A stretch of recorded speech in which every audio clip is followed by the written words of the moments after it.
Here he is, ladies and gentlemen, Tommy Tiernan. Nice to see you, man. Thanks for coming on. Thanks for having me, Jay. How are you? I'm very well, thank you. Very well. For a comic who likes to talk about a lot of stuff, not the least of which is what's happening in the world, this must be heady times for you. I don't know what I'm going to talk about, George, to be honest with you. I find the more planned an idea is, the worse it is. So you just get on stage and just let her And have I open my mouth, Yeah. and I pay for that. Yeah. There are karmic consequences to speaking your mind, and I can often be found on the way home after a fantastic gig, punching myself in the face. Why did I say that? Why did I say that? So there's no plan. There's no. My ideas are, in terms of ideas that could help people, they're really redundant. I have nothing to offer the world other than a photograph of my subconscious. Right. And it's an ugly place. It's a noisy little room. A lot of people are naked. Everybody's sweating, and, but there's mass on in one of the corners as well, so it all balances out. I mean, they're basically up until you're about 28 years old. There's your whole life right there. And I'm 40, so from 28 to 40 as well. I realised something when I hit 40 earlier on in the year, and it's a big day for a man, I think, when you hit 40. You realise that 17-year-olds no longer want to have sex with you. However did you get through that day, Tom? It was tough, but then I realised I actually don't want to have sex with 17-year-olds. They're too... I remember being 17 myself, and I remember that if you're with a girl, it'd be like trying to have sex with a salmon. There's just too much energy, and I'm at the stage now I'd like to have sex with a comfortable chair. Right. How's that working out for you? If I want to have a little snooze halfway through, I can. It's okay. The TV is still on, so... But so a lot of comics spend a lot of time really agonizing over the routine, and it brings them a certain comfort level. Yeah. When you go on, do you have any comfort level at all when you get on stage? Hope. I start with hope, and most of the shows go really well, but I suppose one of the things I deal with is the fact that when nothing is planned and you trust your subconscious and you just say, okay, I'm going to say whatever comes into my mind, I'm not going to judge it, I'm going to be like a policeman getting cars out of a field. Okay, I'm not stopping anybody for tax, I'm just get out. So I'm like that with my thoughts, just get out of my head and into the room. And people then, I think, you're putting yourself up for misunderstandings, because you will say things because they're shocking, and you'll say things because it's the most shocking thing you can think of. And I enjoy that, and I enjoy that experiment with a live audience. And I guess sometimes people then go away and they take those things and they put them in a newspaper, and it seems very different, you know. The analogy that I have for it is like, if you're making love, when I say about one of my first girlfriends was Canadian. Where's she from? I can't remember, her name was Catherine. Right. Catherine, I know you know her? Yeah. Lovely. She's blind in one eye with huge hands. Right, yeah. Is that the girl? But a big heart, a really big heart. Everything, big everything. And she used to say this fantastic thing to me during moments of intimacy.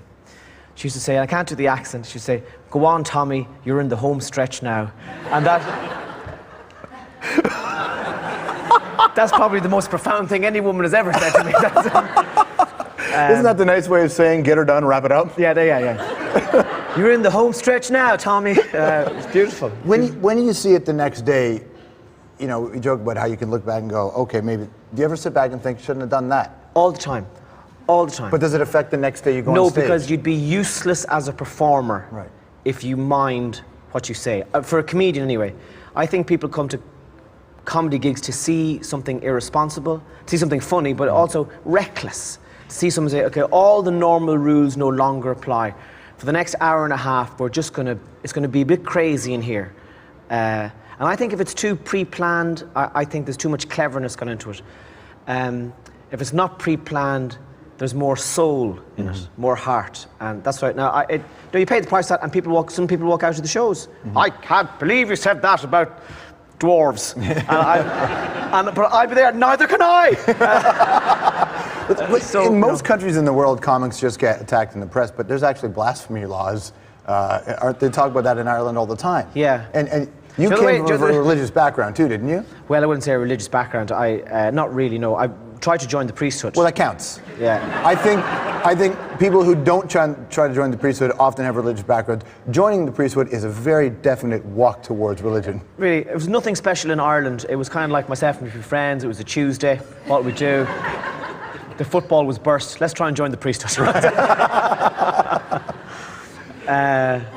So yeah, but they wouldn't have me because my academic results weren't high enough. Oh. And they said, no, you're not clever enough to be a priest.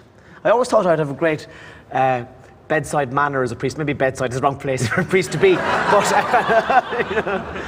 you know. Comedy's a bit like mass anyway. Yes, it is, yes. You're up there going, drinking blood and giving people bread. Was there a particular part of the Mass that you always wanted to do that you sort of envisioned that you could pull off? Were you better with the communion? Was there something you thought was in your wheelhouse? I love the bit where the priest flies around the church, opens up his cape, right? Yeah, and flies around. Pretty sure you have to be Batman to do that. Really? Yeah, I don't think that's a priest. I'm probably mixing up. I think you might be. Batman and the Pope. Am I?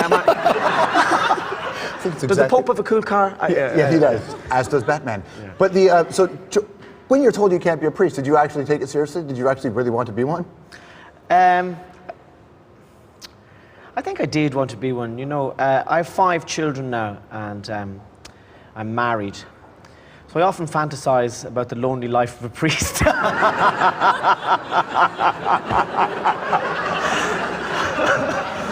I'd often be at home surrounded by all my family. God, I'd love to be on my own in a room with just a book and the Bible. But talk about the blasphemy law. Talk about what you're allowed to say. Are you not allowed to criticize religion the same way?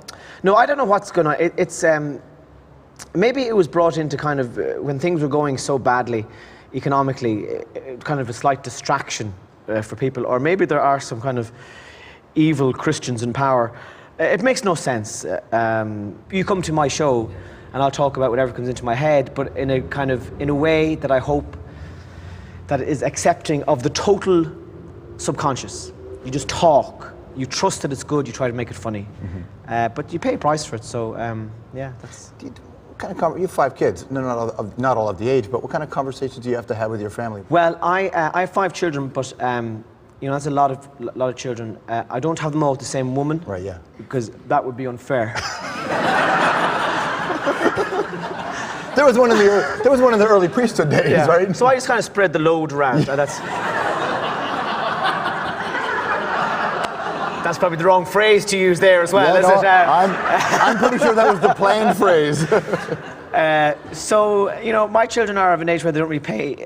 My oldest boy is 16 and my youngest boy is 1. So they don't really pay any heed to that kind of stuff. So you don't have to talk to them about it at all? No, my oldest son came to one of my shows recently, and when I'm on stage, I'm kind of it's sexual, it's graphic, but it's also joyful and innocent, and that's the hope for that it's that it's everything. It's not just somebody trying to be funny and clean, or not trying to be somebody who's funny and dirty. It's all types of funny. It's whatever comes out of the person, and trusting that because it comes out of you and you think you're a good person, that it comes from a holy place, right? But by the time I reached the end, he was asleep. Stick around. We're going to come back 2:20 with Tommy Tiernan. We'll actually find out, I guess who you'd like better as an Irishman, Sean Connery or Tom Cruise. We'll talk about the Tommy Tiernan when we come back. Who's the best band on the planet right now?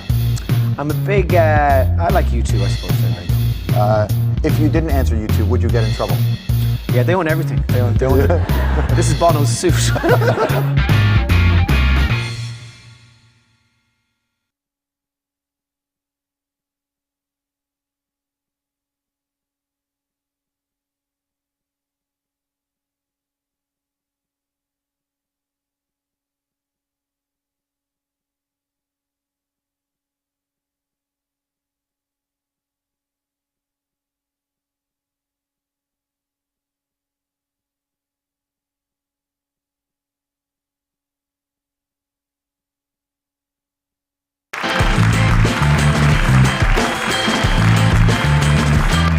On the hour, Tommy Tiernan is here. You should have seen when he rolled in today. Full leathers, motorcycle just bombing down. No, I came in the car, but I've no seatbelt.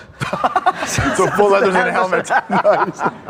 Nice. You ready to play 220? Yeah, I'll give it a go, yeah. Is there any way I can fail this? No, No. no, it's not an exam. No, not exam. Okay, oh, okay. But they'll all judge you quietly. Does that count? Okay. That's fine, yeah. Roll the animation. There we go. I've always wanted to ask this question to an Irishman. In a word, how do you feel about the North American take on St. Patrick's Day?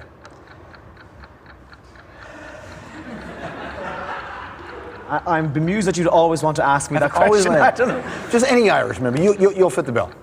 I think it's I have no idea. Next question. I have no idea. James Joyce or Samuel Beckett?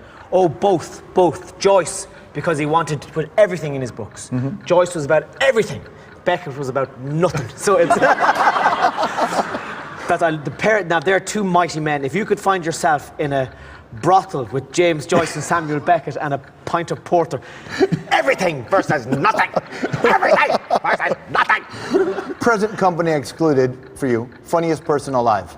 I would be a big fan of people like Dylan Moran, Eddie Izzard. I have a great friend in Canada called Joey Elias, who I love. Very funny. Yeah. Would you rather command an army of falcons or a shepherd herd of gorillas?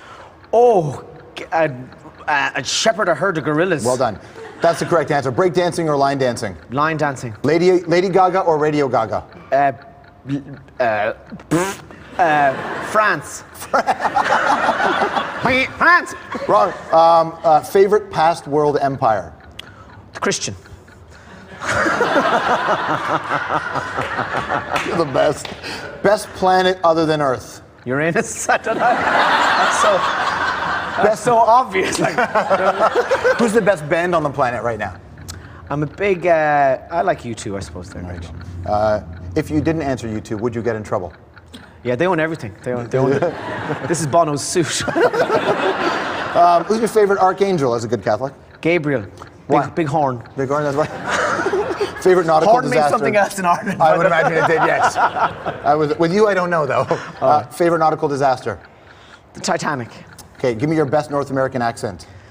Go on, Tommy. You're in the home stretch now, boy.